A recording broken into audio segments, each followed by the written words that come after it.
ಎಲ್ಲರಿಗೂ ನಮಸ್ಕಾರ. ನಾನು ಡಾಕ್ಟರ್ ಸ್ವರ್ಣ. ನಾವು ಚಿಕ್ಕವರಿದ್ದಾಗ ನಮ್ಮ ತಾತ ಹೇಳ್ತಾ ಇದ್ರು, ಶಿವರಾತ್ರಿ ಆದಮೇಲೆ ಚಳಿ ಶಿವ ಶಿವ ಅಂತ ಓಡೋಗುತ್ತಂತೆ. ಸೊ ಇವಾಗ ಚಳಿ ಓಡೋಗಿ ಅಲೆ ಶೆಕೆ ಶುರುವಾಗ್ತಾ ಇದೆ. ಈ ಶೆಕೆಗಾಲ, ಬೇಸಿಗೆಗಾಲ, ಚಿಗುರುಗಾಲದಲ್ಲಿ ಸಾಮಾನ್ಯವಾಗಿ ನಾವು ಕಣ್ಣಲ್ಲಿ ಏನು ನೋಡಬಹುದು, ಯಾವ ಲಕ್ಷಣಗಳು ಜಾಸ್ತಿ ಆಗುತ್ತೆ, ಅದಕ್ಕೆ ನಾವು ಮನೇಲಿ ಏನು ಮಾಡ್ಕೋಬೋದು ಅನ್ನೋದನ್ನು ತಿಳ್ಕೊಳ್ಳೋಣ. ಸೊ ಸಾಮಾನ್ಯವಾಗಿ ಏನಾಗುತ್ತೆ, ಕಣ್ಣಲ್ಲಿ ಉರಿ ಜಾಸ್ತಿ ಆಗ್ತಾ ಹೋಗುತ್ತೆ. ಬೇಸಿಗೆ ಕಾಲದಲ್ಲಿ ತುಂಬ ಬಿಸಿಲಿರುತ್ತೆ, ಕಣ್ಣು ಉರಿ ಜಾಸ್ತಿ ಆಗುತ್ತೆ, ಕಣ್ಣು ಒಂಥರ ಸುಸ್ತಾಗಿರೋ ಥರ ಅನಿಸುತ್ತೆ, ಕಣ್ಣಲ್ಲಿ ಮುಚ್ಕೊಂಡು ಹಾಗೆ ಇರಬೇಕು ಅನಿಸುತ್ತೆ, ಕಣ್ಣಲ್ಲಿ ಏನೋ ಚುಚ್ಚಿದಂಗೆ ಆಗ್ತಾ ಇರುತ್ತೆ. ಈ ಥರ ಕಾಣಿಸ್ಕೊಂಡ್ರೆ ನೀವು ಅದಕ್ಕೆ ಲೂಬ್ರಿಕೇಟಿಂಗ್ ಡ್ರಾಪ್ಸ್ ಇಲ್ಲ ಆರ್ಟಿಫಿಷಿಯಲ್ ಡ್ರಾಪ್ಸ್ ಹಾಕೋಬೋದು. ಆವಾಗ ಸ್ವಲ್ಪ ಅದು ಕಮ್ಮಿ ಆಗುತ್ತೆ.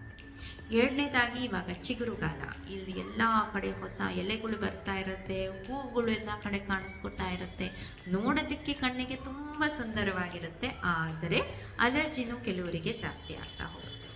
ಸೊ ಅಲರ್ಜಿ ಅಂದರೆ ಏನಾಗುತ್ತೆ, ಕಣ್ಣಲ್ಲಿ ತುಂಬ ನೆವೆ ಶುರುವಾಗೋಗುತ್ತೆ, ಉಚ್ಕೋಬೇಕು ಅನ್ನಿಸ್ತಾ ಇರುತ್ತೆ, ಕಣ್ಣು ಕೆಂಪಾಗುತ್ತೆ, ಮೇಲ್ಗಡೆ ರೆಪ್ಪೆ ಕೆಳಗಡೆ ರೆಪ್ಪೆ ಒಂದೊಂದ್ಸತಿ ಊತ ಶುರುವಾಗುತ್ತೆ, ಕಣ್ಣಲ್ಲಿ ನೀರನ್ನು ಸೋಗ್ತಾ ಇರುತ್ತೆ. ಈ ಥರ ಏನಾರು ಕಾಣಿಸ್ಕೊಂಡಾಗ ಮೊದಲನೇದಾಗಿ ಕಣ್ಣನ್ನು ಉಜ್ಜಬಾರ್ದು. ನೀವು ಎಷ್ಟು ಜಾಸ್ತಿ ಕಣ್ಣು ಉಜ್ತೀರಾ ಅಷ್ಟೇ ಜಾಸ್ತಿ ಅಲರ್ಜಿ ಜಾಸ್ತಿ ಆಗ್ತಾ ಹೋಗುತ್ತೆ, ಕಣ್ಣಿನ್ನೂ ಜಾಸ್ತಿ ಕೆಂಪಾಗುತ್ತೆ, ಊತ ಜಾಸ್ತಿ ಆಗ್ತಾ ಹೋಗುತ್ತೆ. ಸೊ ಅದನ್ನು ಕಮ್ಮಿ ಮಾಡ್ಕೊಳ್ಳೋದಕ್ಕೆ ತಣ್ಣೀರು ನೀವು ಕಣ್ಣಿಗೆ ಹಾಕೋಬೋದು. ಬಟ್ಟೆನ ತಣ್ಣೀರಲ್ಲಿ ಅದ್ದಿ ಹಿಂಡಿ ಕಣ್ಮೇಲೆ ಸ್ವಲ್ಪ ಹೊತ್ತಿಟ್ಕೊಂಡ್ರೆ ಅಲರ್ಜಿ ಮತ್ತು ಕಣ್ಣು ಕಡ್ತ ಕಮ್ಮಿ ಆಗುತ್ತೆ.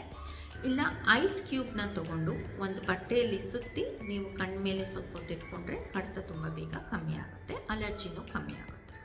ಇದರೆಲ್ಲ ಮಾಡಿದ್ರೂ ಅಲರ್ಜಿ ಕಮ್ಮಿ ಆಗ್ತಿಲ್ಲ, ನಾವೇ ತುಂಬ ಜಾಸ್ತಿ ಇದೆ, ಕಣ್ಣು ತುಂಬ ಉಜ್ಜಬೇಕು ಅನ್ನಿಸ್ತಾ ಇದೆ ಅಂತಂದರೆ ಡಾಕ್ಟ್ರ್ ಹತ್ರ ಹೋಗಬೇಕು. ನಿಮಗೆ ಬೇಕಾಗಿರೋಂಥ ಡ್ರಾಪ್ಸು ಎಲ್ಲ ಕೊಟ್ಬಿಟ್ಟು ಅಲರ್ಜಿನ ಕಮ್ಮಿ ಮಾಡ್ತೀವಿ. ಮೂರನೇದಾಗಿ ಬೇಸಿಗೆ ಕಾಲದಲ್ಲಿ, ಈ ಚಿಗುರು ಕಾಲದಲ್ಲಿ ಕಣ್ಣಿನಲ್ಲಿ ಕಂಜಂಕ್ಟಿವೈಟಿಸ್ ಇಲ್ಲ ಐ ಫ್ಲೂ ಅಥವಾ ಮಡ್ರಾಸ್ ಐ ಅಂತ ಹೇಳ್ತೀವಿ, ಅದು ತುಂಬ ಬೇಗ ಜನರಿಂದ ಜನರಿಗೆ ಹರಡುತ್ತೆ. ಕೇಸಸ್ಸು ನಾವು ಜಾಸ್ತಿ ನೋಡ್ತಾ ಇರ್ತೀವಿ. ಸೊ ಈ ಕಂಜಂಕ್ಟಿವೈಟಿಸಲ್ಲಿ ನಿಮಗೆ ಕಣ್ಣು ಊತ ಬರುತ್ತೆ, ಕಣ್ಣು ತುಂಬ ಕೆಂಪಾಗಿರುತ್ತೆ, ಬೆಳಿಗ್ಗೆ ಎದ್ದಾಗ ಕಣ್ಣು ಬಿಡೋದಕ್ಕೆ ಕಷ್ಟ ಆಗುತ್ತೆ, ಕಣ್ಣು ಅಂಟ್ಕೊಂಡ್ಬಿಟ್ಟಿರುತ್ತೆ, ಗೀಜು ಬಂದಿರುತ್ತೆ, ಕಣ್ಣಲ್ಲಿ ನೀರು ಸೋಡ್ತಾ ಇರುತ್ತೆ. ಈ ಥರ ಏನಾರು ಕಾಣಿಸ್ಕೊಂಡ್ರೆ ನೀವು ಅದಕ್ಕೆ ಡಾಕ್ಟ್ರ್ ಹತ್ರ ಹೋಗಬೇಕು. ನಾವು ಡ್ರಾಪ್ಸು ಆಯಿಂಟ್ಮೆಂಟು ಕೊಟ್ಟು ನಿಮಗೆ ಅದಕ್ಕೆ ಚಿಕಿತ್ಸೆ ಕೊಡ್ತೀವಿ.